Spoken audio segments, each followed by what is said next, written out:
Welcome back, sluts and hoes, to the Complete Guide to Horror podcast. In this episode, BP, Coop and I discuss the sequel to the original Saw film, Saw 2, released in 2005 to great fan reception. Now, we discussed in our previous episode on how the original Saw movie laid the foundations for what would be the pillars for each Saw sequel. Notably, Saw 2 does up the ante with the number of test victims, the games, traps, and more thrilling twists.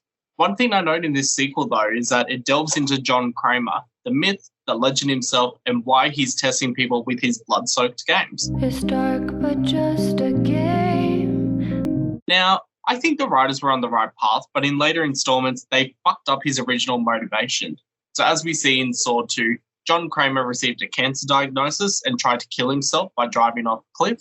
He miraculously survives, so he pins his survival on his fucked up methodology for why he puts others in the same place.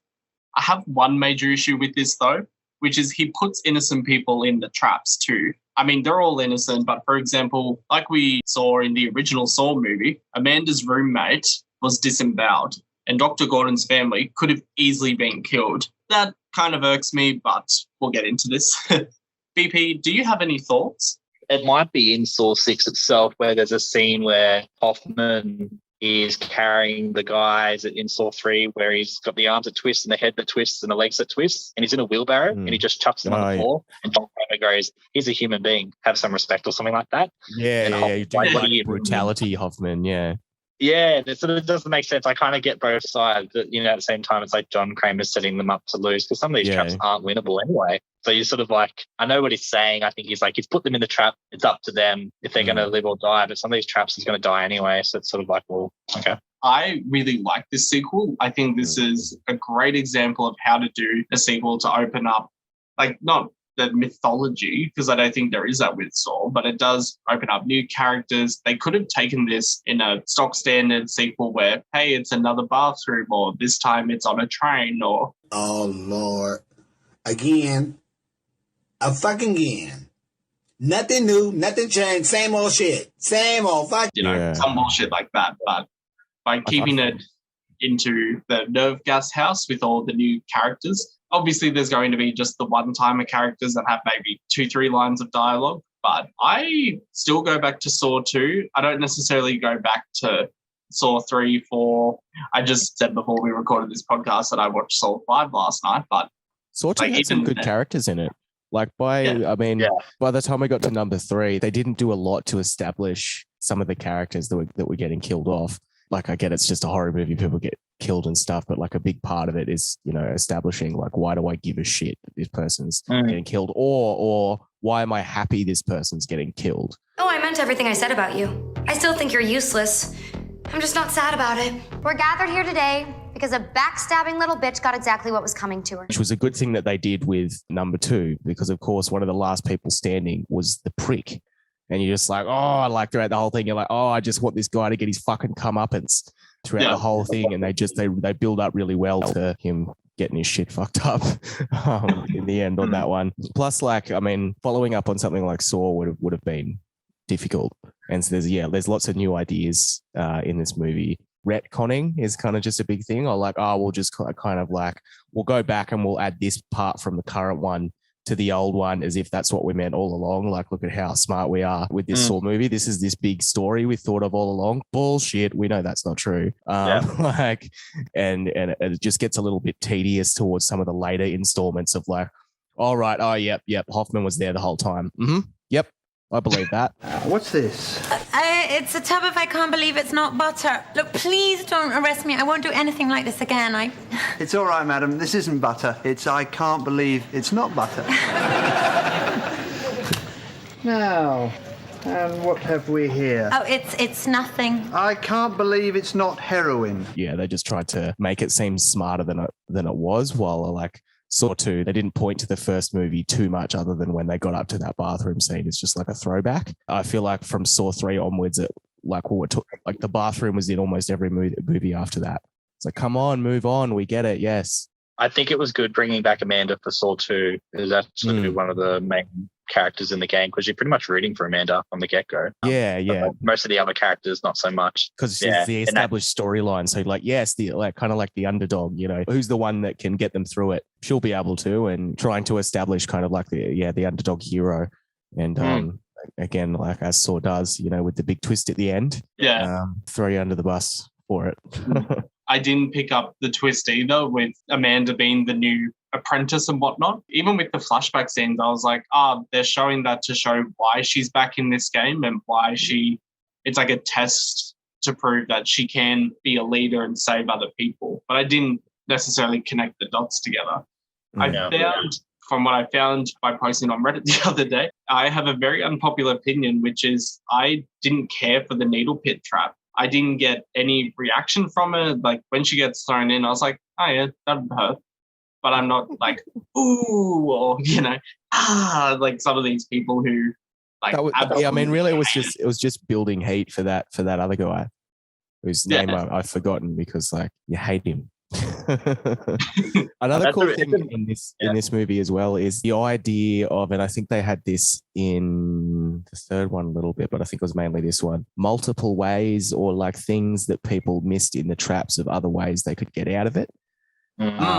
Like the follow the devil, and he could have turned the gas down when he was in the furnace, or there was like a pulley thing when the girl puts her hand into the finger trap type thing. There was something she could have pulled down to let her hands out. I think it was in this from memory. I think it was in the special features of the DVD. Actually, a lot of them aren't completely sort of on the nose. I like the idea of adding those little Easter eggs in that people have to kind of pick up in those movies. Because like we all know how often I go on Facebook, and in our previous episode about the Final Destination tanning bed scene, I didn't care for the furnace one. It would have been a horrible way to die, don't get me wrong, but I was cheering.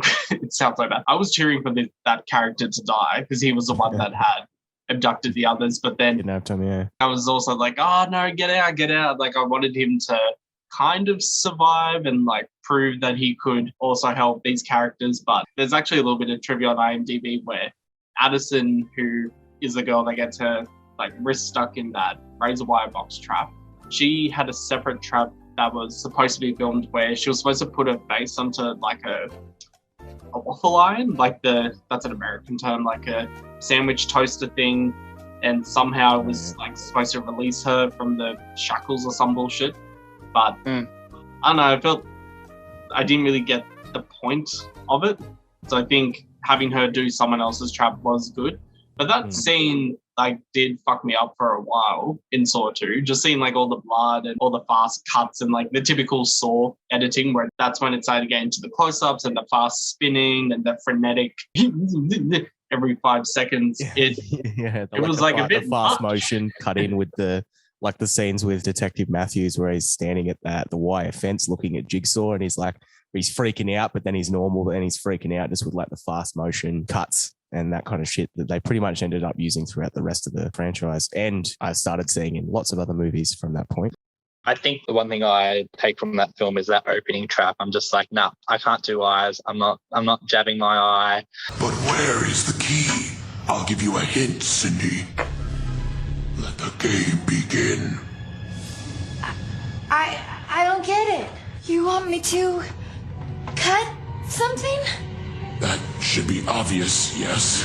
Yeah, anything like that. I think that was a really good opening trap. And I mean, it wasn't too gory in terms of like what actually happened in the end, because it's all sort of just behind a mask that's clasps together, syringes, anything near your eyes, knives, that sort of stuff. Yeah, I thought that opening trap, really set the mood. But that furnace scene, it annoyed me.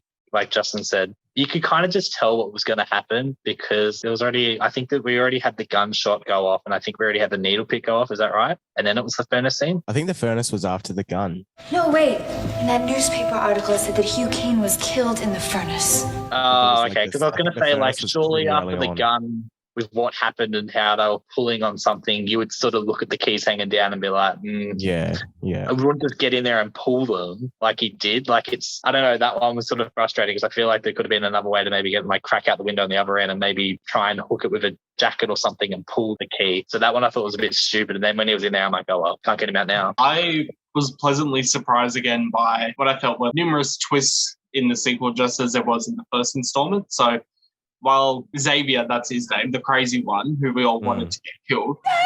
Please, Dad. Oh my God, run now. We're gonna die. It would have just been you if you would have just shut the fuck up. While he's like going on his rampage, and it shows that the safe that was in the middle of the first room actually was on top of where the bathroom is from the first movie, but it was like, all they had to do was move the safe and they would have been out of the poison gas. They still would have had to find an antidote, but they was like, it was right there the whole time. I was just like, that's like an extra little throwback. I love how we're saying the word throwback, but yet the movie was released like just 1 year before. Like a year later. Thanks, BP and Coop, for joining me again to discuss all things Saw. In the next episode of our mini-series, we discuss Saw 3. I want number 2. No, I want number 3. A divisive entry into the series, and what was originally the concluding chapter of the original trilogy. Feel free to give us a like, a comment, a share. All your likes